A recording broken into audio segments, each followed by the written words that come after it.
Emmanuelle Pleskov, donc une co-créatrice de Royalties avec Timothée Pic. On s'est rencontrés il y a une dizaine d'années chez Christian Lacroix. Timothée était styliste et moi je coordonnais les collections. Et puis on s'était très bien entendus et on a décidé de continuer à travailler ensemble. On a monté une petite structure en 2006. En 2006. Un bureau de style en fait. Où on travaillait en binôme pour différentes marques comme Armor Luxe ou Diane von Furstenberg à New York. Donc ça c'était sympathique. Et Christian Lacroix aussi effectivement. Alors on avait envie de développer une marque, on avait déjà eu des expériences, moi j'avais déjà eu une expérience dans la chemise et on avait envie d'avoir un projet commun où on pourrait développer un univers qui nous est propre et qui nous motive.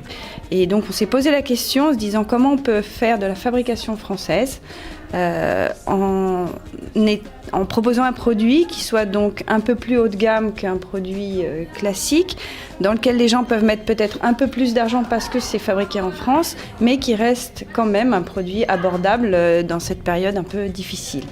Et on a aussi cherché un produit dans lequel on pouvait exprimer de la mode. L'intérêt de la chaussette, c'est quand même on peut créer beaucoup de motifs, de couleurs. Enfin, il y a un moyen d'expression qui est quand même assez large. C'est un terrain de jeu, effectivement. Et en plus, à ce moment-là, la chaussette était un territoire qui n'était pas... qui était assez libre.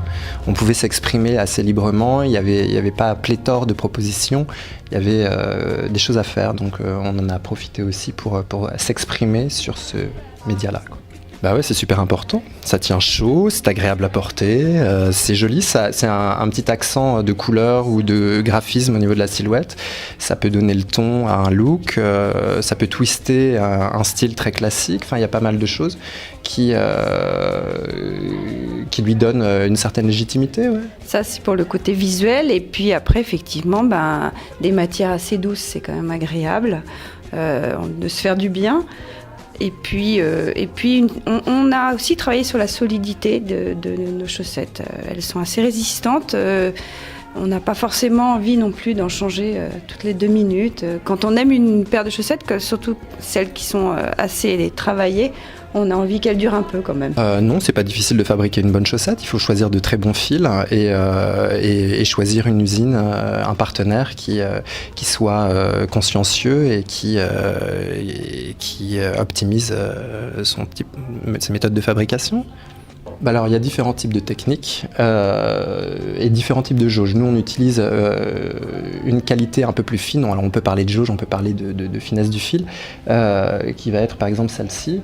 Ça, c'est ce qu'on appelle une jauge 14, donc c'est un peu plus classique. C'est une chaussette assez fine qui est malgré tout résistante. Celle-ci, elle est tricotée avec des fils moulinés italiens, donc c'est assez doux et c'est assez résistant. Après, on a des chaussettes de plein hiver qui sont plus spectaculaires en termes de tricotage, pas forcément en termes de dessin, mais en termes de tricotage technique. Donc celle-ci, c'est un tricotage épi de blé. Donc techniquement, c'est un peu plus complexe, c'est-à-dire que c'est un tricotage qui s'effectue sur une autre machine, qu'on appelle une machine à double cylindre, et qui nous permet pas du tout la même marge de possibilité, c'est-à-dire qu'on est limité en couleurs, mais ça nous permet d'avoir de réels reliefs. C'est pas particulièrement marketing au départ, puisque en fait, on a même carrément oublié d'en parler quand on a lancé la marque. C'était noté nulle part. Et c'était vraiment une volonté parce que on vient du milieu de la mode. En tout cas, moi, depuis le temps que j'y suis, j'ai vu beaucoup d'usines françaises fermées. J'ai trouvé ça très difficile parce qu'en France, il y a des gens qui ont envie de faire des choses qui ne sont pas tellement aidés, contrairement à ce qu'on peut entendre sur les médias. C'est pas vrai. Et donc, c'était aussi une volonté de créer une sorte de petit cocon local, quoi, avec des fabricants. On n'avait pas envie de lancer une marque pour lancer une marque. On avait envie de lancer une marque pour faire des choses qu'on aime et se sentir bien à l'intérieur de ça. Avec une belle qualité. Et on a travaillé avec des usines françaises et il y a un suivi qui est absolument génial. Même au niveau de l'expédition des échantillons, c'est super raffiné. C'est vrai que c'est un plaisir d'avoir à chaque étape un peu de raffinement dans le déroulement de la collection, quoi. Enfin, dans les réceptions des protos, etc. Le coût de la main-d'œuvre n'est pas le même, on le sait. Voilà, il y a des réglementations en France qui font que la main-d'œuvre coûte plus cher que dans certains pays européens. Le fil aussi, parce qu'il y a certains pays européens qui fabriquent des chaussettes qui ne travaillent qu'avec des fils locaux. L'intérêt, c'est de pouvoir aussi utiliser des fils français et italiens. Alors, qu'est-ce qui nous différencie des autres marques de chaussettes ? Je pense qu'on a un territoire d'expression qui est différent, mais comme toutes les autres marques de chaussettes aussi, aujourd'hui, c'est vrai que surtout dans les 15 derniers mois, on va dire, il y a pas mal de jeunes marques qui se sont créées. Alors, on pourrait voir ça d'un œil un peu troublé. Bon, certes, au début, c'est un peu crispant peut-être, mais en même temps, après, on y prend aussi son parti. Et c'est vrai que c'est positif pour l'accessoire qui est en train de devenir la chaussette, puisque ça veut dire qu'il y a des territoires d'expression différents. Justement, on n'est pas une marque de chaussettes fantasy, alors que curieusement, on fait des motifs un peu particuliers, parfois très colorés ou très contrastés, graphiques, avec une grande richesse de propositions, mais on se base exclusivement sur les codes traditionnels du vestiaire masculin, qu'on décline aussi pour la fille aujourd'hui. Voilà. Et notre force, on va dire, outre donc la qualité, je dirais, c'est justement cette forte expression de couleurs, de motifs, parfois aussi de relief, justement. On a une gamme qui est très large et surtout, on traite nos collections de chaussettes comme on traite une collection de mode. On distribue beaucoup au Japon, beaucoup en Italie, un peu en Angleterre maintenant. En Angleterre, de plus en plus. De plus en plus, ouais. À Londres, on est chez Joseph, The Other Shop, ce qui est bien.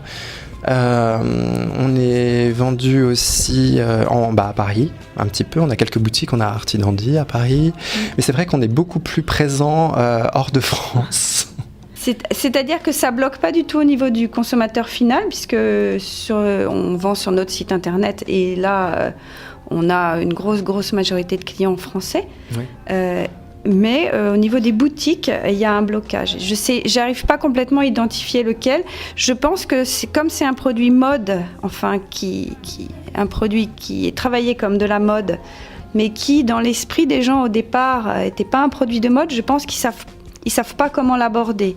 C'est-à-dire que les gens qui font des vêtements pensent pas forcément à mettre des chaussettes dans leur boutique. Les gens qui font des chaussures non plus, bizarrement.